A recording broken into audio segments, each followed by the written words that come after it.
নমস্কাৰ ডিজিটেল আসামলৈ আপোনালোক সকলোকে স্বাগতম জনাইছো আজিৰ উইকলি কাৰেণ্ট এফেয়াৰ্ছৰ ভিডিঅ'ত আমি আলোচনা কৰিম 21 এপ্ৰিলৰ পৰা 27 এপ্ৰিললৈকে যিখিনি মোষ্ট ইম্পৰ্টেন্ট কুৱেশ্যন এইখিনি আমি আলোচনা কৰিম তো যদি আপোনালোকে এতিয়াও আগৰ ভিডিঅ'সমূহ চোৱা নাই প্লেলিষ্টৰ পৰা আপোনালোকে আগৰ সকলোবোৰ ভিডিঅ' চাব পাৰিব আৰু আগন্তুক এক্সামসমূহৰ বাবে প্ৰিপাৰেচন কৰিব পাৰিব তো ইয়াত আমি Assam north east national international সকলোবিলাক ইম্পৰ্টেন্ট কাৰেণ্ট এফেয়াৰ্ছ আমি কভাৰ কৰোঁ আৰু ইয়াৰ উপৰি যদি আপোনালোকে ইয়াৰ মান্থলি পিডিএফ আপোনালোকে ল'ব বিচাৰে ল'ব পাৰিব লিংক ডেসক্ৰিপচন বক্সত দিয়া আছে ডিজিটেল আসাম মোবাইল এপত কেইবাটাও কোৰ্স উপলব্ধ হৈ আছে তো এই কোৰ্সসমূহ আপোনালোকে পাৰচেজ কৰিব পাৰে সো পিডিএফ কোৰ্স হয় কাৰেণ্ট এফেয়াৰ্ছৰ ইয়াত 2023 বৰ্ষৰ গোটেই বছৰটোৰে আপোনালোকে কাৰেণ্ট এফেয়াৰ্ছ খিনি অলৰেডি দিয়া আছে 2024 বৰ্ষৰ আপডেট খিনি দিয়া হৈছে গতিকে এবছৰলৈকে আপোনালোকৰ ভ্যালিডিটি থাকিব এবছৰলৈকে প্ৰতি মাহে আপডেট খিনি আপোনালোকে পাই থাকিব 2024 চনৰ পাই থাকিব আৰু 2023 ৰ খিনি অলৰেডি তাত দিয়া আছে তো যদি ইন্টাৰেস্টেড হয় লিংক ডেসক্ৰিপচন বক্সত দিয়া আছে তাৰ পৰা আপোনালোকে পাৰচেজ কৰিব পাৰিব ইয়াৰ ওপৰত টেট কাম ৰিক্ৰুটমেন্ট এক্সামৰ বাবে জিটিপিজিটিৰ বাবে পেডাগজি কোৰ্স এটা আছে এটো আপোনালোকে পাৰচেজ কৰিব পাৰে ভিডিও লেকচাৰ আছে প্ৰতিটো topic wise syllabus wise PDF notes আছে এডিশনাল নোটস দিয়া আছে ইয়াৰ ওপৰত মক টেষ্ট দিয়া হৈছে গতিকে যদি ইন্টাৰেস্টেড হয় এইটো কোৰ্স আপোনালোকে পাৰচেজ কৰিব পাৰিব সিটেটৰো কোৰ্স আছে অসমীয়া ভাষাৰ পেপাৰ 1 পেপাৰ 2 তো এইবিলাক কোৰ্স আপোনালোকে চেক কৰিব পাৰিব লিংক ডেসক্ৰিপচন বক্সত দিয়া আছে তাৰ পৰা কন্টেন্টত গৈ আপোনালোকে ডেমো চাব পাৰিব সো মোবাইল এপৰ ওপৰও আপোনালোকে যদি আপোনাৰ পিসি বা ওয়েবত আপোনালোকে এক্সেস কৰিব বিচাৰে তেনেহলে কৰিব পাৰিব www.digitalasam.in এই ওয়েবসাইটৰ জৰিয়তে আপোনালোকে এক্সেস কৰিব পাৰিব ঠিক আছে তো এতিয়া আৰম্ভ কৰিছো আজিৰ প্ৰশ্নসমূহ প্ৰথম প্ৰশ্নটো লৈছো Which village of Assam voted after 2 decades of silence in the second phase Lokosabha poll 2024? Se 2024 চনৰ দ্বিতীয় পৰ্যায়ৰ লোকসভা নিৰ্বাচনত দুটা দশক নিস্তব্ধতাৰ অন্তত অসমৰ কোনখন গাঁৱে ভোটদান কৰিলে গতিকে যোৱা 26 এপ্ৰিল তাৰিখত দ্বিতীয় পৰ্যায়ৰ লোকসভা নিৰ্বাচন অনুষ্ঠিত হৈ গৈছে আৰু এই দ্বিতীয় পৰ্যায়ৰ নিৰ্বাচনত অসমৰ এনেকুৱা এখন গাঁও যি গাঁওখনে যোৱা 20টা বছৰ ভোটদান কৰা নাছিলে বা নিৰ্বাচনৰ পৰা তেওঁলোক আঁতৰত আছিল গতিকে 20 বছৰ অন্তত তেওঁলোকে ভোটদান কৰিছে সেই গাঁওখনে গতিকে সেই গাঁওখন কোনখন গাঁও হয় হেতু হল প্ৰশ্ন তো ইয়াৰ উত্তৰটো হ'ব অপচন নম্বৰ বি হ'ব বামুনজাৰ গতিকে এই বিষয়ে আমি অলপমান আলোচনা কৰিম সো বামুনজাৰ যিখন গাঁও এই গাঁওখন অসমৰ আমাৰ দৰং উদালগুৰি লোকসভা যি সমষ্টি এই সমষ্টিৰ অন্তৰ্গত হয় বামুনজাৰ এই গাঁওখন আৰু তেওঁলোকে যোৱা 20টা বছৰ তেওঁলোকে ভোটদানৰ পৰা বিৰত আছিল তো ইয়াৰ কাৰণ কি হেতু আমি জানিম আৰু এই যিখন গাঁও বামুনজাৰ এই গাঁওখনৰ 15% বড়ো পপুলেশন আছে আৰু 85% নন বড়ো পপুলেশন আছে এতে ইয়াৰ কাৰণটো কি নিশ্চয় কিবা কাৰণ থাকিব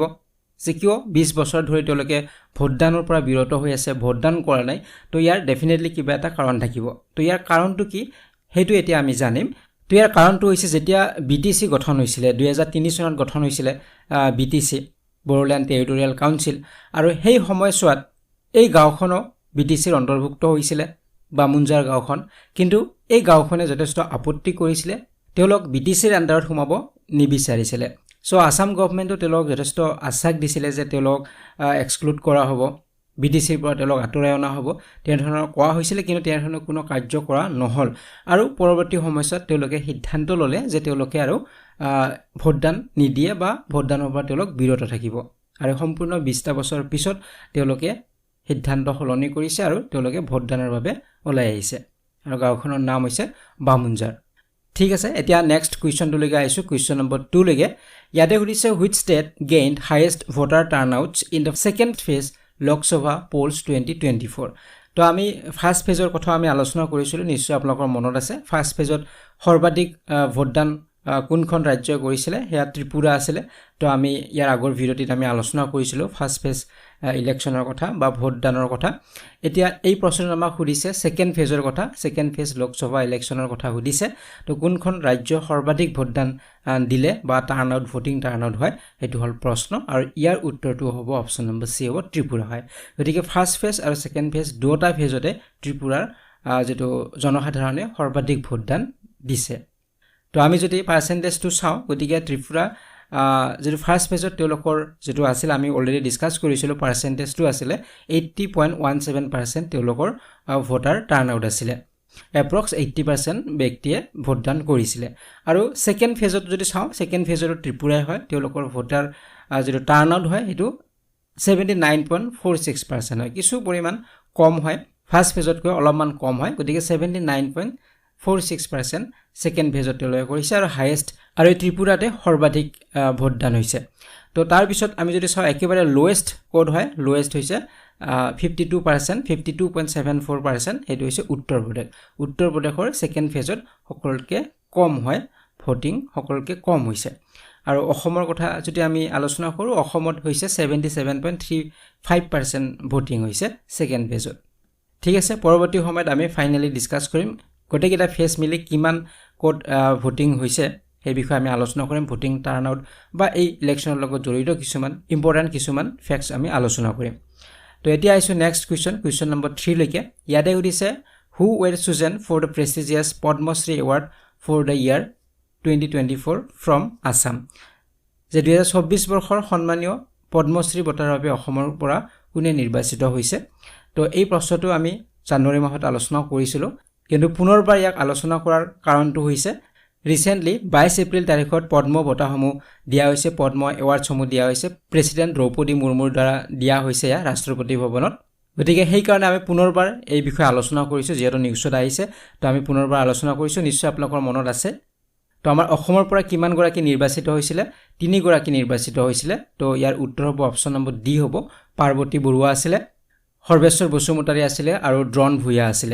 কিন্তু যে 22 তাৰিখত যে বঁটা দিয়া হৈছে বা যেটো সেৰেমনি অনুষ্ঠিত হৈছিল তাত আমাৰ অসমৰ পৰা দুগৰাকীক দিয়া হৈছে সৰ্বেশ্বৰ বসুমতাৰী আৰু ড্ৰন ভূঞাক দিয়া হৈছে আৰু পাৰ্বতী বৰুৱাক পৰৱৰ্তী সময়ত দিয়া হ'ব কাৰণ দুটা ফেজত হৈছিল 2023 ৰ দুটা ফেজত হৈছিল আৰু 2024 ৰ হয়তো দুটা ফেজত অনুষ্ঠিত হ'ব গতিকে পাৰ্বতী বৰুৱাক হয়তো সেকেন্ড ফেজত তেওঁক দিয়া হ'ব গতিকে ইলেকশ্যনৰ কাৰণে এতিয়াও ঘোষণা কৰা হোৱা নাই এই নেক্সট যেটো ডেটটো এতিয়াও ঘোষণা কৰা হোৱা নাই ঠিক আছে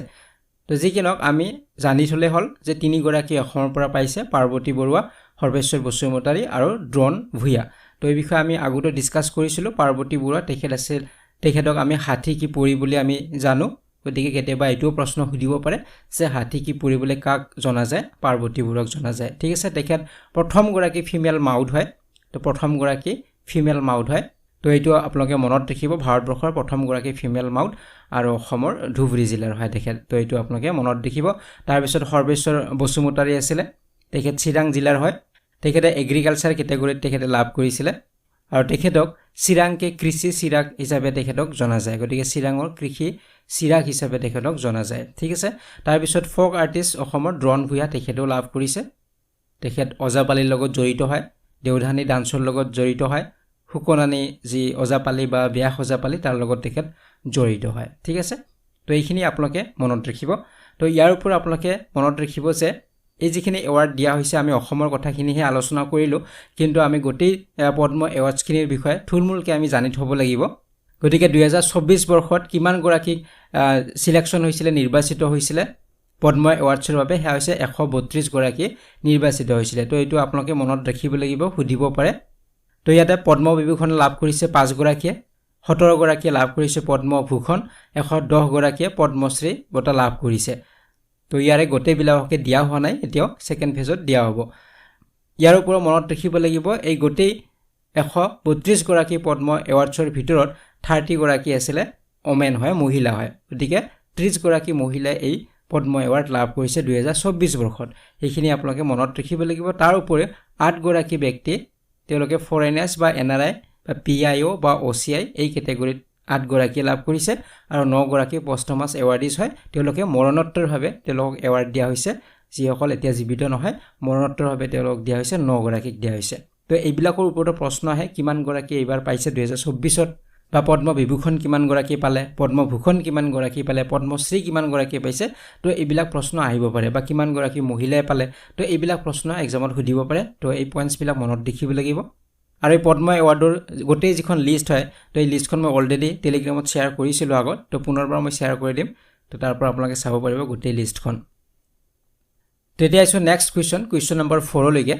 ইয়াতে উদিছে from which Lok Sabha seat of Gujarat BJP candidate Mukesh Dalal has been elected আনঅপোজড যে গুজৰাটৰ কোনখন লোকসভা আসনৰ পৰা বিজেপি প্ৰাৰ্থী মুকেশ দালাল বিনা প্ৰতিদ্বন্দ্বিতাৰে নিৰ্বাচিত হৈছে গতিকে গুজৰাটৰ এখন লোকসভা আসন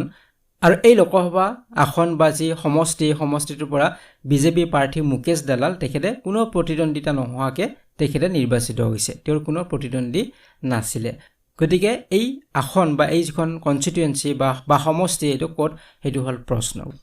গতিকে ইয়াৰ উত্তৰটো হ'ব অপশ্যন নম্বৰ এ সুৰত গতিকে গুজৰাটৰ সুৰত যি লোকসভা কনষ্টিটুৱেঞ্চি হয় বা লোকসভা সিট এই সিটত মুকেশ দালাল তেখেতে অপ্ৰতিদ্বন্দ্বী হিচাপে নিৰ্বাচিত হৈছে 2024 ইলেকশ্যনত এতিয়া আনঅপ'জ বা অপ্ৰতিদ্বন্দ্বী মানে কি বুজাব যেতিয়া এটা কনষ্টিটুৱেঞ্চিত বা এটা সমষ্টিত মাত্ৰ এগৰাকী কেণ্ডিডেট থাকিব তেওঁৰ কোনো আৰু দ্বিতীয়গৰাকী কেণ্ডিডেট নাথাকে গতিকে যেতিয়া এগৰাকী কেণ্ডিডেট থাকিব গতিকে তেতিয়া আৰু ভোটিং নহয় তেতিয়া তেওঁক আনঅপ'জড বা অপ্ৰতিদ্বন্দ্বী হিচাপে তেখেতক নিৰ্বাচিত কৰা হ'ব বা তেখেত উইনাৰ হৈ যাব গতিকে ইয়াক আনঅপ'জড ইলেকশ্যন বুলি কোৱা হয় গতিকে সুৰত লোকসভা যে কনষ্টিটুৱেঞ্চি ইয়াৰ যিগৰাকী কেণ্ডিডেট আছিলে বিজেপিৰ মুকেশ দালাল তেওঁৰ কোনো প্ৰতিদ্বন্দ্বী নাছিলে বাকী যিসকল কেণ্ডিডেট আছিলে কংগ্ৰেছৰ কেণ্ডিডেট আছিলে নীলেশ কুম্ভানী চ' তেখেতৰ নমিনেশ্যন কেঞ্চেল হৈ গ'ল ৰিজেক্ট হৈ গ'ল তেওঁৰ প্ৰপ'জাৰসকলে বা প্ৰস্তাৱকসকলে ছাইন কৰিবলৈ অমান্তি হৈছিলে তাৰপিছত আন এগৰাকী কেণ্ডিডেট দিয়া হৈছিলে কংগ্ৰেছৰ পৰাই সুৰেশ পাৰচেলা বুলি তেখেতৰ নমিনেশ্যন কেঞ্চেল হৈ গ'ল আৰু বাকী পাৰ্টিৰ যিসকল আছিলে তেওঁলোকে উইথড্ৰ কৰিছে তেওঁলোকৰ কেণ্ডিডেটৰ তেওঁলোকে উইথড্ৰ কৰিছে গতিকে তেওঁৰ কোনো প্ৰতিদ্বন্দ্বী নাছিলে সেইকাৰণে তেখেত আনঅপ'জড তেখেতে উইনাৰ হৈছে এতিয়া আহিছোঁ নেক্সট কুৱেশ্যন নম্বৰ 5 লৈকে ইয়াতে সুধিছে who has been appointed as the chief of national security Guard যে ৰাষ্ট্ৰীয় নিৰাপত্তাৰক্ষীৰ মুৰব্বী হিচাপে কাক নিযুক্তি দিয়া হৈছে চ' ৰিচেণ্টলি ৰাষ্ট্ৰীয় নিৰাপত্তাৰক্ষীৰ মুৰব্বী হিচাপে বা NSG বুলি আমি সকলোৱে জানো NSG নেশ্যনেল ছিকিউৰিটি গাৰ্ডৰ মুৰব্বী হিচাপে কাক নিযুক্তি দিয়া হৈছে সেইটো হ'ল প্ৰশ্ন তো ইয়াৰ উত্তৰটো হ'ব অপশ্যন নম্বৰ চি হ'ব নলিন প্ৰভাত গতিকে নলিন প্ৰভাত হৈছে নেশ্যনেল ছিকিউৰিটি গাৰ্ড বা NSGৰ চিফ তো এই বিষয়ে আমি অলপমান ডিটেইলছ আলোচনা কৰিম গতিকে senior Indian police service IPS officer Nalin Prabhat তেখেতক এপইণ্ট কৰা হৈছে director general of national security guard বা NSGৰ ডাইৰেক্টৰ জেনেৰেল হিচাপে তেখেতক নিযুক্তি দিয়া হৈছে চ' নলিন প্ৰভাত কাৰেণ্টলি তেখেতে চেণ্ট্ৰেল ৰিজাৰ্ভ পুলিচ ফ'ৰ্চ বা CRPFৰ এডিশ্যনেল ডাইৰেক্টৰ জেনেৰেল হিচাপে তেওঁ কৰ্মৰত আছে জম্মু এণ্ড কাশ্মীৰত এতিয়া এইখিনিতে আমি জানিব লাগিব NSG সম্পৰ্কে জানিব লাগিব জিকেট বা জেনেৰেল ষ্টাডিছত ইয়াৰ ওপৰত কুৱেশ্যন আমাক সুধিব পাৰে যে NSG নেশ্যনেল ছিকিউৰিটি গাৰ্ড কেতিয়া এষ্টাব্লিছ হৈছিলে এইটো প্ৰশ্ন সুধিব পাৰে চ' 1984ত এষ্টাব্লিছ কৰা হৈছিলে NSG চ' NSGৰ কাম কি NSG হৈছে নেশ্যনেল ছিকিউৰিটি গাৰ্ড হয় ছিকিউৰ কৰে ছিকিউৰিটি দিয়ে সুৰক্ষা দিয়ে আৰু এইটো এষ্টাব্লিছ হৈছিলে as an anti terrorism unit হিচাপে তো নিশ্চয় আপোনালোকে জানে কিছু পৰিমাণে NSG কেনেদৰে ইয়াৰ সৃষ্টি হ'ল কেনেদৰে ইয়াক গঠন কৰা হ'ল তো এই বিষয়ে আমি চমুকৈ আলোচনা কৰিম তো NSG পৰৱৰ্তী সময়ছোৱাত ইয়াক এক্ট অফ পাৰ্লিয়ামেণ্টৰ জৰিয়তে ইয়াক ফৰ্মেলাইজ কৰা হৈছিলে নেশ্যনেল ছিকিউৰিটি গাৰ্ড এক্ট 1986ৰ জৰিয়তে তো এইটো আপোনালোকে মনত ৰাখিব কিন্তু NSG এষ্টাব্লিছ হৈছিলে 1984ত আৰু কেতিয়া গঠন হৈছিলে যেতিয়া অপাৰেশ্যন ব্লু ষ্টাৰ হৈছিলে অপাৰেশ্যন ব্লু ষ্টাৰৰ পিছত বা যেতিয়া ফৰ্মাৰ প্ৰাইম মিনিষ্টাৰ ইন্দিৰা গান্ধীক হত্যা কৰা হৈছিলে তাৰ পিছতে NSG গঠন কৰা হৈছিলে তো এই বিষয়ে আমি যদি আলোচনা কৰোঁ সেই সময়ছোৱাত ইন্দিৰা গান্ধী আছিলে ভাৰতৰ প্ৰধানমন্ত্ৰী আৰু শিখ মিলিটেণ্টৰ জৰিয়তে গোল্ডেন টেম্পল সেই সময়ত এটেক কৰা হৈছিলে দখল কৰিছিলে গোল্ডেন টেম্পল অমৃতসৰৰ তো শিখ মিলিটেণ্টৰ জৰিয়তে ইয়াক কৰা হৈছিলে আৰু তেওঁলোকে ছেপাৰেট শিখ ষ্টেট বিচাৰিছিলে খালিস্তান বিচাৰিছিলে গতিকে বহুদিনীয়া এটা প্ৰচেছ ইয়াতে চলিছে তেওঁলোকক সেই গোল্ডেন টেম্পলৰ পৰা আঁতৰোৱাৰ বাবে আৰু ফাইনেলি ইন্দিৰা গান্ধীয়ে লঞ্চ কৰিছিলে অপাৰেশ্যন ব্লু ষ্টাৰ আৰু এই অপাৰেশ্যন ব্লু ষ্টাৰৰ পিছত তাত যিবিলাক এটেকাৰ্ছ আছিলে বা যিবিলাক মিলিটেণ্টছ আছিলে তেওঁলোকক তাৰ পৰা আঁতৰাই গোল্ডেন টেম্পল সুৰক্ষিত কৰা হৈছিলে গতিকে তাত যিটো অপাৰেশ্যন চলোৱা হৈছিলে মিলিটাৰী অপাৰেশ্যন এটা চলোৱা হৈছিলে আৰু সেই মিলিটাৰী অপাৰেশ্যনটোৰ নাম আছিলে অপাৰেশ্যন ব্লু ষ্টাৰ এই অপাৰেশ্যনটোৰ পিছত প্ৰায় 6 মাহ পিছত 31 অক্টোবৰ তাৰিখত 1984ৰ 31 অক্টোবৰ তাৰিখত ইন্দিৰা গান্ধীক গুলীয়াই হত্যা কৰা হৈছিলে দুগৰাকী তেখেতৰ শিখ বডিগাৰ্ডৰ জৰিয়তে আৰু সেই শিখ বডিগাৰ্ড দুগৰাকীয়ে এই অপাৰেশ্যন যি ব্লু ষ্টাৰ হৈছিলে তাৰ প্ৰতিশোধ লৈছিলে ইন্দিৰা গান্ধীৰ ওপৰত যিহেতু ইন্দিৰা গান্ধীয়ে সেই অপাৰেশ্যন ব্লু ষ্টাৰ লঞ্চ কৰিছিলে সেইকাৰণে তেখেতৰ ওপৰত প্ৰতিশোধ লোৱাৰ বাবে শিখ যি বডিগাৰ্ড আছিলে তেওঁলোক দুজনে গুলীয়াই হত্যা কৰিছিলে আৰু ইয়াৰ পিছতে 1984ত এষ্টাব্লিছ কৰা হ'ল NSG নেশ্যনেল ছিকিউৰিটি গাৰ্ড আৰু এই NSGয়ে সম্পূৰ্ণ ছিকিউৰিটিৰ ব্যৱস্থাটো থাকে NSGৰ হাতত থাকে আপোনালোকে সকলোৱে জানে যেতিয়া প্ৰাইম মিনিষ্টাৰ আহিব তো সকলোবিলাক NSGয়ে ঠিক কৰিব ছিকিউৰিটিৰ দায়িত্ব থাকে NSGৰ হাতত থাকে গতিকে NSGৰ যি মূল অবজেক্টিভ বা মূল উদ্দেশ্য হৈছে ইণ্টাৰনেল যিবিলাক ডিষ্টাৰবেন্স থাকিব বা টেৰৰিষ্ট এক্টিভিটিছ হ'ব পাৰে তো এইবিলাকৰ পৰা প্ৰটেক্ট কৰিবই NSG প্ৰটেক্ট কৰে তো ইয়াৰ ওপৰত মনত ৰাখিব যে হোম মিনিষ্ট্ৰীৰ আণ্ডাৰত কাম কৰে NSG কাম কৰে হোম মিনিষ্ট্ৰীৰ আণ্ডাৰত এটা আছে নেক্সট কুৱেশ্যন নম্বৰ 6 লৈকে ইয়াতে সুধিছে Indian milk brand Nandini has become the sponsor of which two teams in the upcoming T20 Cricket World Cup যে আগন্তুক T20 ক্ৰিকেট বিশ্বকাপত কোন দুটা দলৰ পৃষ্ঠপোষক হৈ পৰিছে ভাৰতীয় গাখীৰৰ ব্ৰেণ্ড নন্দিনী গতিকে ভাৰতীয় গাখীৰৰ ব্ৰেণ্ড নন্দিনী এই নন্দিনীয়ে স্পন্সৰ কৰিছে T20 যি ৱৰ্ল্ড কাপ আমাৰ আহি আছে বিশ্বকাপ আমাৰ অনুষ্ঠিত হ'ব জুন মাহৰ পৰা তো এই বিশ্বকাপত দুটা দলৰ স্পন্সৰ লাভ কৰিছে আমাৰ ভাৰতীয় গাখীৰৰ ব্ৰেণ্ড নন্দিনীয়ে সো প্ৰশ্নটো হৈছে কোন দুটা দলৰ স্পন্সৰশ্বিপ লাভ কৰিছে সো ইয়াৰ উত্তৰটো হ'ব অপচন নম্বৰ বি হ'ব স্কটলেণ্ড এণ্ড আয়াৰলেণ্ড যে স্কটলেণ্ড আৰু আয়াৰলেণ্ড এই দুটা টিমে অংশগ্ৰহণ কৰিব T20 বিশ্বকাপত অংশগ্ৰহণ কৰিব আৰু এই টিম দুটাৰ জাৰ্চিত আমি ইণ্ডিয়ান মিল্ক ব্ৰেণ্ড নন্দিনী আমি দেখিবলৈ পাম নন্দিনীয়ে স্পন্সৰ কৰিছে সো নন্দিনী হৈছে এটা ব্ৰেণ্ডৰ নাম দা কৰ্ণাটক মিল্ক ফেডাৰেশ্যন কৰ্ণাটকৰ মিল্ক ফেডাৰেশ্যন এটা ডেইৰী কোঅপাৰেটিভ হয় কৰ্ণাটকৰ সো তেওঁলোকে বিভিন্ন প্ৰডাক্ট সেল কৰে বিভিন্ন প্ৰডাক্ট তেওঁলোকে সেল কৰে যেনে মিল্ক হক কাৰ্ড দৈ ঘি বাটাৰ আইসক্ৰীম চকলেট সুইটস এনে ধৰণে বিভিন্ন প্ৰডাক্ট তেওঁলোকে সেল কৰে এই ব্ৰেণ্ডটোৰ নামেৰে নন্দিনী নামৰ ব্ৰেণ্ডটোৰ নামেৰে তো এই ব্ৰেণ্ডটো এতিয়া স্পন্সৰশ্বিপ লাভ কৰিছে এই ব্ৰেণ্ডটোক আৰু বেছি পপুলাৰ কৰাৰ বাবে জনপ্ৰিয় কৰাৰ বাবে তেওঁলোকে এই স্পন্সৰশ্বিপ লৈছে আৰু এই যেটো কৰ্ণাটকৰ মিল্ক ফেডাৰেশ্যন হয় বা ডেইৰী যি কোঅপাৰেটিভ হয় এটো কৰ্ণাটকৰ চৰকাৰৰ হয় কৰ্ণাটক গভৰ্ণমেণ্টে ইয়াৰ মালিকীস্বত্ব আছে কৰ্ণাটক গভৰ্ণমেণ্টৰ ওচৰত আছে আৰু তেওঁলোকে যিবিলাক প্ৰডাক্ট বিক্ৰী কৰে হেয়া নন্দিনী নামৰ ব্ৰেণ্ডটোৰ জৰিয়তে বিক্ৰী কৰে ঠিক আছে নেক্সট কুৱেশ্যনলৈকে আহিছো কুৱেশ্যন নম্বৰ 7 ইয়াতে সুধিছে when is the world book and copyright day observed every year সে প্ৰতি বছৰে কেতিয়া বিশ্ব গ্ৰন্থ আৰু কপিৰাইট দিৱস পালন কৰা হয় তো ৰিসেন্টলি পালন কৰা হৈছে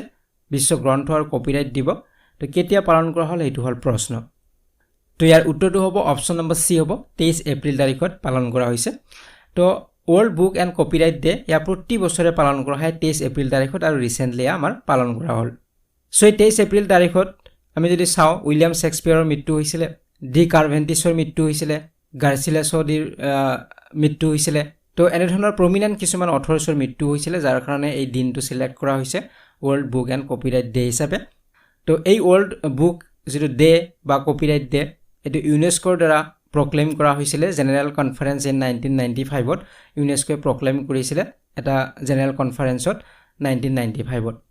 তো এইখিনিতে আৰু এটা কথা আপোনালোকে মনত ৰাখিব যে ওয়াৰ্ল্ড বুক ক্যাপিটালৰ কথা সুধিব পাৰে ওয়াৰ্ল্ড বুক ক্যাপিটাল মানে হৈছে যে প্ৰতি বছৰে ইউনেস্কোয়ে সিলেক্ট কৰে এখন সিটি সিলেক্ট কৰে আৰু সেইখনক ওয়াৰ্ল্ড বুক ক্যাপিটাল হিচাপে নামকৰণ কৰে কোনে সিলেক্ট কৰিব ইউনেস্কোয়ে সিলেক্ট কৰিব আৰু তেওঁলোকে সেই সিটিখনক ওয়াৰ্ল্ড বুক ক্যাপিটাল হিচাপে নামকৰণ কৰিব আৰু সেই ক্যাপিটাল বা সেই যিখন সিটি সেই সিটিখনতে এই যে সেলিব্ৰেশন হ'ব world book and copyright day সেলিব্ৰেশনটো সেই সিটিখনত অনুষ্ঠিত কৰা হ'ব আৰু তেওঁলোকে সেই সিটিখনে এৰেঞ্জ কৰিব লাগিব আৰু 2024 ওয়াৰ্ল্ড বুক ক্যাপিটালৰ যি টাইটেল হে লাভ কৰিছিল ষ্ট্ৰাছবাৰ্গে লাভ কৰিছিল ষ্ট্ৰাছবাৰ্গ যিখন সিটি হয় এই সিটিখনে লাভ কৰিছিল তো এইটো পইণ্টটো আপোনালোকে মনত ৰাখিব হেতু সুধিব পাৰে নেক্সট কুৱেশ্যনলৈকে আহিছো কুৱেশ্যন নম্বৰ 8 লৈকে ইয়াতে সুধিছে according to the Stockholm International Peace Research Institute which country is the fourth highest spender on defense in 2023 সে ষ্টকহোম আন্তঃৰাষ্ট্ৰীয় শান্তি গৱেষণা প্ৰতিষ্ঠানৰ তথ্য অনুসৰি 2023 চনত প্ৰতিৰক্ষাৰ ক্ষেত্ৰত কোনখন দেশে চতুৰ্থ সৰ্বোচ্চ ব্যয় কৰিছে নিশ্চয় আপোনালোকে বুজিব পাৰিছে ষ্টকহোম ইন্টাৰনেশ্যনেল পিস ৰিসাৰ্চ ইনষ্টিটিউটে এটা সমীক্ষা দিছে আৰু এই সমীক্ষা মতে ডিফেন্সত কোনে কিমান খৰচ কৰিছে তাৰ এটা সমীক্ষা দিয়া হৈছে প্ৰতিৰক্ষা বিভাগত কোনে কিমান খৰচ কৰিছে তো 2023 চনত তো ইয়াত প্ৰশ্নৰ নাম সুধিছে ফোৰ্থ হাইয়েষ্ট স্পেন্ডাৰ কোন হয় চতুৰ্থ সৰ্বোচ্চ ব্যয় কোনে কৰিছে কোনখন দেশে কৰিছে তো ইয়াৰ উত্তৰটো হ'ব অপচন নম্বৰ বি হ'ব ইণ্ডিয়া ভাৰতবৰ্ষ হৈছে চতুৰ্থ সৰ্বোচ্চ ব্যয় কৰা এখন দেশ হয় ডিফেন্সৰ ক্ষেত্ৰত প্ৰতিৰক্ষাৰ ক্ষেত্ৰত সো আমি যদি ইন্টাৰিম যি বাজেট আমাৰ ঘোষণা কৰা হৈছিল 2024-25 ত সো ইয়াতে যদি আমি চাও ডিফেন্সৰ ক্ষেত্ৰত কিমান এলোকেট কৰা হৈছিল 6.21 লাখ কোটি টকা ইয়াত ধৰা হৈছিল ডিফেন্সৰ ক্ষেত্ৰত প্ৰতিৰক্ষাৰ ক্ষেত্ৰত আৰু ইয়াত 2024-25 ৰ বাজেটতহে ধৰা হৈছে ইউনিয়ন বাজেট যি হৈছিল ইন্টাৰিম বাজেট তাত ধৰা হৈছিল কিন্তু লাষ্ট ইয়াৰত কৈ কিছু পৰিমাণে কম ইয়াত যদি আমি চাও 7% কম হয় যোৱা বছৰতকৈ গতিকে যোৱা বছৰ ইয়াতকৈ আৰু বেছি ধৰা হৈছিলে আৰু আমাৰ যেটো ইয়াত সমীক্ষা দিয়া হৈছে ষ্টকহোম ইন্টাৰনেশ্যনেল পিচ ৰিচাৰ্চ ইনষ্টিটিউটে যেটো সমীক্ষা দিছে হেতু 2023 বৰ্ষৰ ওপৰত বেছ কৰি দিয়া হৈছে ঠিক আছে তো এতিয়া আমাৰ ভাৰতৰ স্থানটো আমি 4th পালো কিন্তু আমি হাইয়েষ্ট যদি আমাক খুদে তো হাইয়েষ্ট হৈছে United States of America so তেওঁলোক হৈছে হাইয়েষ্ট হয় 2023 বৰ্ষত তেওঁলোকে স্পেন্ড কৰিছে 916 বিলিয়ন ডলাৰ তেওঁলোকে খৰচ কৰিছে মিলিটাৰীৰ ওপৰত তাৰ পিছত দ্বিতীয়তে আছে চাইনা মিলিটাৰী তেওঁলোকৰ যে বাজেট আছিল 2023 ত 296 বিলিয়ন ডলাৰ আৰু ৰাছিয়া আছে 3 নম্বৰ তেওঁলোকৰ হৈছে 109 বিলিয়ন ডলাৰ আছিল 2023 ত আৰু ইণ্ডিয়াৰ স্পেন্ড কৰিছে 83.6 বিলিয়ন ডলাৰ তেওঁলোকে খৰচ কৰিছে ঠিক আছে তো এতিয়া আইছো নেক্সট কুৱেশ্যন নম্বৰ 9 লৈকে ইয়াতে সুধিছে where is the archery world cup 2024 being organized যে আৰ্চাৰী বিশ্বকাপ 2024 ক'ত আয়োজন কৰা হৈছে এটো হল প্ৰশ্ন ইয়াৰ উত্তৰটো হ'ব অপচন নম্বৰ বি হ'ব চীনত আয়োজন কৰা হৈছে সো চীনৰ সাংঘাইত অনুষ্ঠিত কৰা হৈছে 23 এপ্ৰিল তাৰিখৰ পৰা ষ্টাৰ্ট হৈছে তো ইয়াত প্ৰায় 300 টপ আৰ্চাৰ্ছ ইয়াত বিভিন্ন দেশৰ পৰা ইয়াত পাৰ্টিসিপেট কৰিছে তো এতিয়া আইছো নেক্সট কুৱেশ্যন নম্বৰ 10 লৈকে ইয়াতে উদিছে who has been appointed as the brand ambassador of ICC Men's T20 World Cup 2024 যে ICC পুৰুষৰ T20 বিশ্বকাপ 2024 ৰ ব্ৰেণ্ড এম্বেছাডৰ হিচাপে কোনে নিযুক্তি লাভ কৰিছে গতিকে ICC পুৰুষ T20 বিশ্বকাপ 2024 ৰ ব্ৰেণ্ড এম্বেছাডৰ হিচাপে কোনে নিযুক্তি লাভ কৰিছে এটো হল প্ৰশ্ন ইম্পৰ্টেন্ট প্ৰশ্ন হয় ইয়াৰ উত্তৰটো হ'ব অপচন নম্বৰ সি হ'ব উসাইন বোল্ট তো উসাইন বোল্টৰ কথা আমি সকলোৱে জানো তেখেত জামাইকান স্প্ৰিন্টাৰ হয় জামাইকাৰ তেখেত স্প্ৰিন্টাৰ দৌৰবিদ সো তেখেত ইন্টাৰনেশ্যনেল ক্ৰিকেট কাউন্সিল ICC ৰ জৰিয়তে তেখেতক দিয়া হৈছে এম্বেছাডৰ হিচাপে 9th যে ICC Men's T20 World Cup হ'ব তাৰ ব্ৰেণ্ড এম্বেছাডৰ হিচাপে তেখেতক নিৰ্বাচিত কৰা হৈছে আৰু এইবাৰ আমাৰ কোড অনুষ্ঠিত হ'ব বিশ্বকাপ কোড অনুষ্ঠিত কৰা হ'ব হেয়া সো জয়েন্টলি হোষ্ট কৰিব ওয়েস্ট ইন্ডিজ আৰু ইউনাইটেড ষ্টেটছ অফ আমেৰিকাত জয়েন্টলি 1 ৰ পৰা 29 জুনলৈকে অনুষ্ঠিত হ'ব গতিকে কোড অনুষ্ঠিত হ'ব হোষ্ট কোনে কৰিব এইবিলাকৰ ওপৰত প্ৰশ্ন সুধিব পাৰে তো মনত ৰাখিব জয়েন্টলি হোষ্ট কৰিব ওয়েস্ট ইন্ডিজ আৰু ইউনাইটেড ষ্টেটছ অফ আমেৰিকাই হোষ্ট কৰিব T20 World Cup সো যিকিনক ব্ৰেণ্ড এম্বেছাডৰ হিচাপে দিয়া হৈছে উসাইন বোল্টক মনত ৰাখিব সো ইয়াৰ ওপৰত তেওঁৰ ওপৰত কিছু কুৱেশ্যন আহিব পাৰে বিশেষকৈ আমি তেখেতে লাভ কৰা গোল্ড মেডেলখিনিৰ কথা আমি মনত ৰাখিব লাগিব 2008 ত বেইজিং যি অলিম্পিক্স হৈছিল তাত তেখেতে গোল্ড মেডেল লাভ কৰিছিল 100 মিটাৰ ৰেছত 200 মিটাৰ আৰু 4x100 মিটাৰছ এই ৰেছ বিলাকত তেখেতে গোল্ড মেডেল লাভ কৰিছিল তাৰ পিছত 2012 চনত যদি চাও লণ্ডন অলিম্পিক্স তাতো তেওঁ গোল্ড মেডেল লাভ কৰিছিল 100 মিটাৰছ 200 মিটাৰছ আৰু 4x100 মিটাৰছ আৰু 2016 চনৰ ৰিও অলিম্পিক্সতো তেখেতে গোল্ড মেডেল লাভ কৰিছিল 100 মিটাৰছ 200 মিটাৰছ আৰু 4x100 মিটাৰছত ঠিক আছে এতিয়া নেক্সট কুৱেশ্যনলৈকে আইছো কুৱেশ্যন নম্বৰ 11 লৈকে ইয়াতে সুধিছে when was national panchayati raj day observed recently সে হেউটিয়াকৈ ৰাষ্ট্ৰীয় পঞ্চায়তী ৰাজ দিৱস কেতিয়া পালন কৰা হৈছে তো ৰিসেন্টলি পালন কৰা হল ৰাষ্ট্ৰীয় পঞ্চায়তী ৰাজ দিৱস কেতিয়া পালন কৰা হৈছে এটো হল প্ৰশ্ন তো ইয়াৰ উত্তৰটো হ'ব অপচন নম্বৰ ডি হ'ব 24 এপ্ৰিল তাৰিখত ৰিসেন্টলি পালন কৰা হৈছে ৰাষ্ট্ৰীয় পঞ্চায়তী ৰাজ দিৱস সো মনত ৰাখিব যে নেশ্যনেল পঞ্চায়তী ৰাজ ডে কেতিয়া পালন কৰা হয় প্ৰতি বছৰে 24 এপ্ৰিল তাৰিখত পালন কৰা হয় তো এইখিনিতে আমি আন কিছু কথা জানিব লাগিব পঞ্চায়তী ৰাজৰ ওপৰত আমাৰ কিছুমান প্ৰশ্ন আহি থাকে জিকেত তো সেইখিনি আমি অলপ আলোচনা কৰিম ইয়াতে সো পঞ্চায়তী ৰাজ যেটো ৰুল হ'ব এই বিষয়ে আইডিয়া বা এই বিষয়ে ধাৰণাটো কাৰ আছিল মহাত্মা গান্ধীৰ আছিল তো এটো মনত ৰাখিব আৰু এতে কেতিয়া ইন্ট্ৰোডিউস কৰা হৈছিল এটো প্ৰশ্ন সুধিব পাৰে ইন্ট্ৰোডিউস কৰা হৈছিল 1993 ত এখন এমেন্ডমেন্ট এক্ট আছিল এই এক্টখনৰ কথা সুধে পৰীক্ষাত সেইখন আছিল 73rd কনস্টিটিউশনাল এমেন্ডমেন্ট এক্ট যে কোনখন কনস্টিটিউশনাল এমেন্ডমেন্ট এক্টৰ জৰিয়তে ইন্ট্ৰোডিউস কৰা হৈছিল পঞ্চায়তী ৰাজ ব্যৱস্থা তো হেতু আমাক প্ৰশ্ন সুধি থাকে তো উত্তৰটো হ'ব 73rd কনস্টিটিউশনাল এমেন্ডমেন্ট এক্টৰ জৰিয়তে 1993 ত ইন্ট্ৰোডিউস কৰা হৈছিল পঞ্চায়ত ৰাজ তো এটো আপোনালোকে মনত ৰাখিব আৰু 24 এপ্ৰিল তাৰিখত কিয় পালন কৰা হয় কাৰণ প্ৰাইম মিনিষ্টাৰ ভাৰতৰ প্ৰাক্তন যি প্ৰধানমন্ত্ৰী আছিল মনমোহন সিং সো তেখেতে ডিক্লেয়াৰ কৰিছিল first national Panchayati Raj day 24 April 2010 ত তেখেতে ডিক্লেয়াৰ কৰিছিল আৰু তেতিয়াৰ পৰা 2011 চনৰ পৰা সেন্ট্ৰেল গভৰ্নমেন্টে ডিসাইড কৰিছিল অবজাৰ্ভ কৰাটো পালন কৰিব 24 এপ্ৰিল তাৰিখে প্ৰতি বছৰে নেশ্যনেল পঞ্চায়তী ৰাজ ডে হিচাপে পালন কৰিব ঠিক আছে ইম্পৰ্টেণ্ট পইণ্টছবিলাক আপোনালোকে মনত ৰাখিব কাৰণ ইয়াৰ পৰা বহুত কেইটা কুৱেশ্যন হ'ব পাৰে মই কুৱেশ্যন হিচাপে লোৱা নাই সেইকাৰণে পইণ্টছ হিচাপে লৈছোঁ গতিকে পইণ্টছখিনি ইম্পৰ্টেণ্ট হয় পইণ্টছখিনি মনত ৰাখিব কুৱেশ্যন হিচাপে ডিছকাছ কৰিলে বহুত কুৱেশ্যন হয় তো আমি ইম্পৰ্টেণ্ট পইণ্টছবিলাক আমি ডিছকাছ কৰি যাম প্ৰশ্নটোৰ লগতে তেতিয়া কম সময়ৰ ভিতৰত আমি বেছি কথা আলোচনা কৰিব পাৰিম ঠিক আছে নেক্সট কুৱেশ্যনলৈকে আহিছোঁ কুৱেশ্যন নম্বৰ 12 লৈকে ইয়াতে সুধিছে who represented India at the meeting of defence ministers of Shanghai cooperation Organization চমুকে SCO in Astana, Kazakhstan on April 26, 2024. So 2024 চনৰ 26 এপ্ৰিলত কাজাখস্তানৰ আস্তানাত অনুষ্ঠিত হোৱা সাংহাই সহযোগিতা সংস্থাৰ প্ৰতিৰক্ষা মন্ত্ৰীসকলৰ বৈঠকত ভাৰতক কোনে প্ৰতিনিধিত্ব কৰিছিলে তো ৰিসেন্টলি 26 এপ্ৰিল তাৰিখত এখন বৈঠক অনুষ্ঠিত হয় এখন মিটিং হয় আৰু মিটিংখন কাৰ মাজত হৈছিলে ডিফেন্স মিনিষ্টাৰ সকলৰ মাজত সাংহাই কোঅপাৰেশ্যন অৰ্গানাইজেশ্যন বা SCO ডিফেন্স মিনিষ্টাৰ সকলৰ মাজত এই বৈঠকখন অনুষ্ঠিত হৈছিলে তো ভাৰতৰ পৰা এই বৈঠক বা মিটিংত কোনে প্ৰতিনিধিত্ব কৰিছে হেতু হল প্ৰশ্ন তো ইয়াৰ উত্তৰটো হ'ব অপচন নম্বৰ বি হ'ব গিৰিধৰ আৰমানে সো গিৰিধৰ আৰমানে হৈছে ডিফেন্স সেক্ৰেটাৰী হয় সো ডিফেন্স সেক্ৰেটাৰী প্ৰশ্নটো কেতিয়াবা আমাক এনে ধৰণেও সুধিব পাৰে জিকে যে ভাৰতৰ ডিফেন্স সেক্ৰেটাৰী কোন হয় সো গিৰিধৰ আৰমানে হয় সো তেখেতে ভাৰতৰ হৈ ৰিপ্ৰেজেন্ট কৰিছিলে এই সাংহাই কোঅপাৰেশ্যন অৰ্গানাইজেশ্যন ডিফেন্স মিনিষ্টাৰ্ছৰ যি এখন মিটিং হৈছিলে ইয়াত তেখেতে অংশগ্ৰহণ কৰিছিলে ভাৰতৰ হৈ ক'ত হৈছিলে এই মিটিংখন এইটো এটা প্ৰশ্ন আহিব পাৰে কাজাখস্তানৰ আস্তানাত হৈছিলে তো এইটো মনত ৰাখিব সো SCOৰ যেটো যি ফাংচন হয় বা তেওঁলোকৰ যি উদ্দেশ্য হয় বা যি কাৰ্য এটো হৈছে ফোকাস কৰে তেওঁলোকে পলিটিক্স হক ইকোনমিক্স হক বা সিকিউৰিটি ইউৰোপ এছিয়াৰ সিকিউৰিটিৰ কথাই হক ইকোনমিক্সৰ কথাই হক পলিটিক্সৰ কথা হক এইবিলাকৰ ওপৰত তেওঁলোকে গুৰুত্ব দিয়ে এইবিলাকৰ বিষয়ে আলোচনা কৰে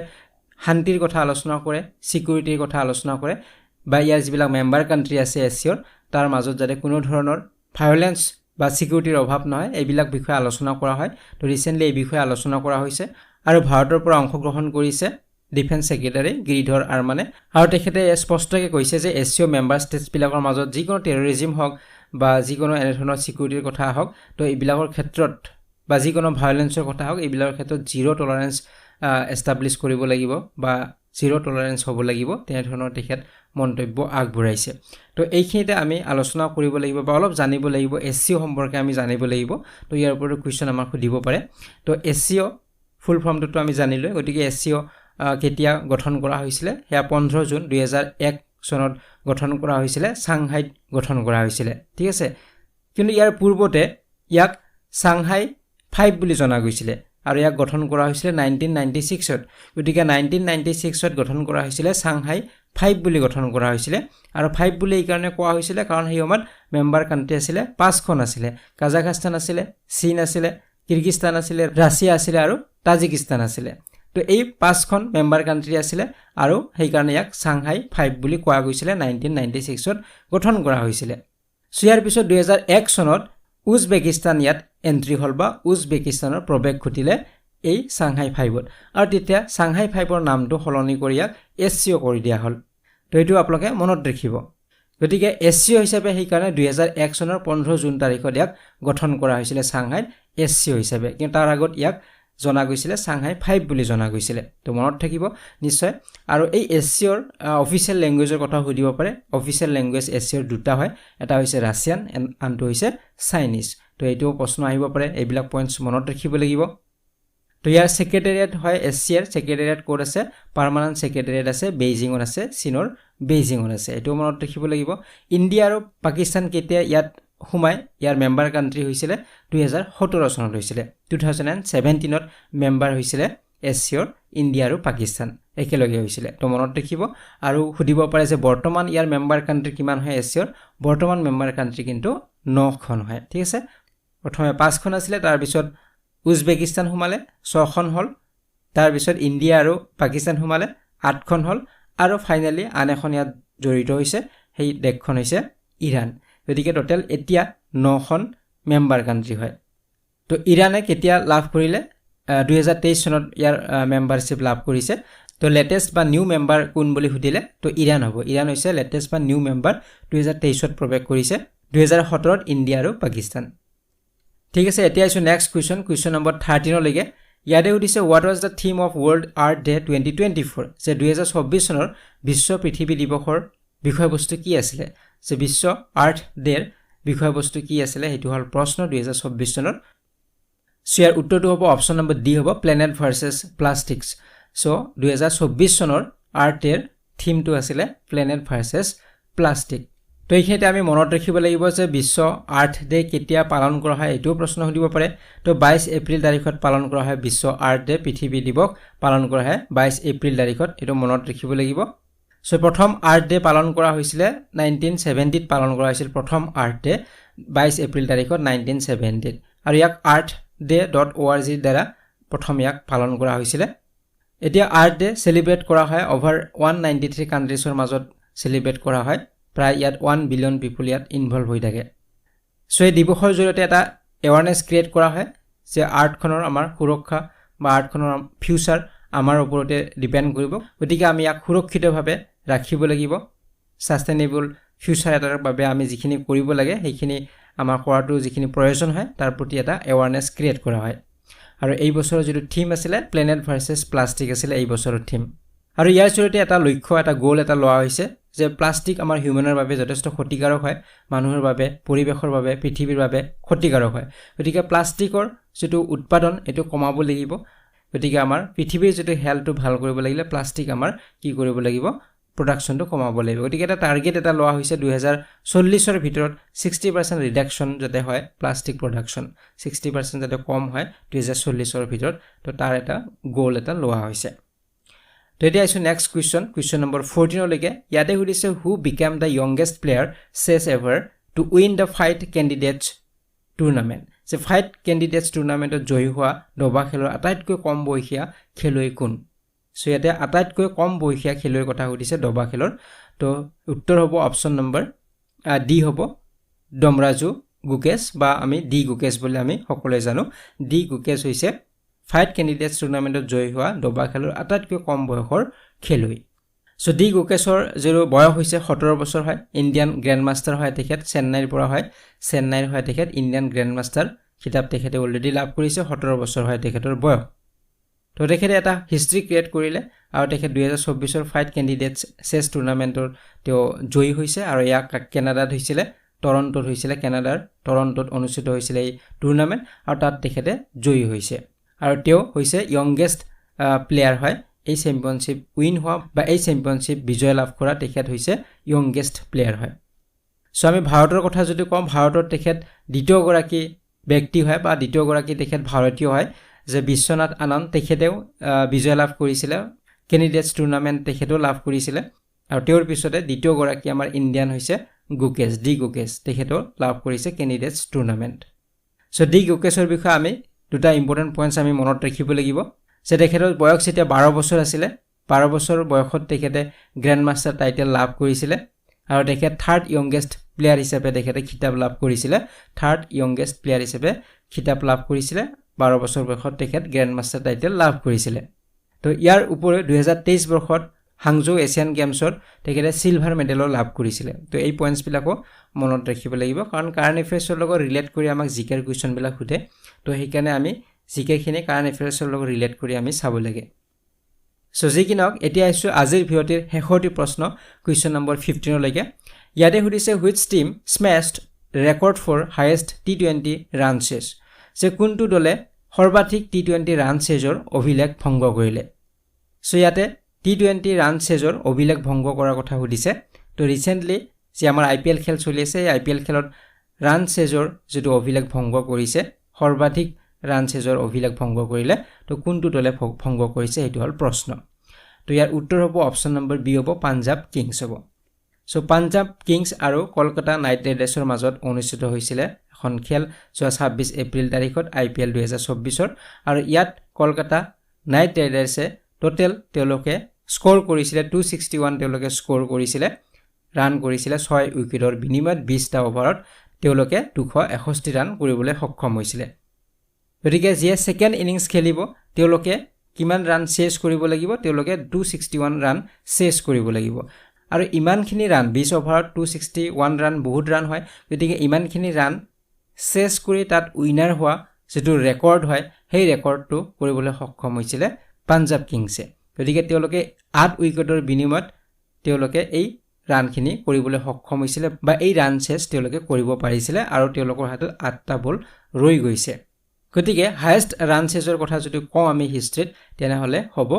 পাঞ্জাব কিংছ হ'ব ঠিক আছে তেওঁলোকে 261 ৰানছ চেছ কৰিব পাৰিছে গতিকে ইয়াৰ আগত যদি আমি চাওঁ এটা ৰেকৰ্ড আছিলে সেইটো আছিলে সাউথ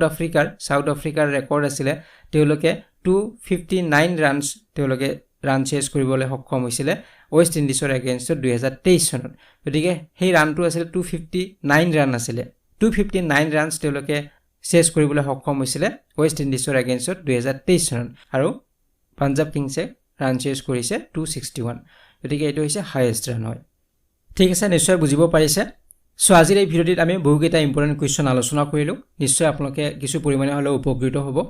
আৰু প্লেলিষ্টৰ লিংক কোৰ্ছৰ লিংক ডেছক্ৰিপশ্যন বক্সত দিয়া আছে তাৰ পৰা আপোনালোকে চাব পাৰিব যদি ইণ্টাৰেষ্টেড হয় তো আজিৰ ভিডিঅ'টি ইমানেই আছিলে পৰৱৰ্তী ভিডিঅ'ত পুনৰবাৰ লগ পোৱাৰ আশাৰে আজিলৈ বিদায় লৈছোঁ ধন্যবাদ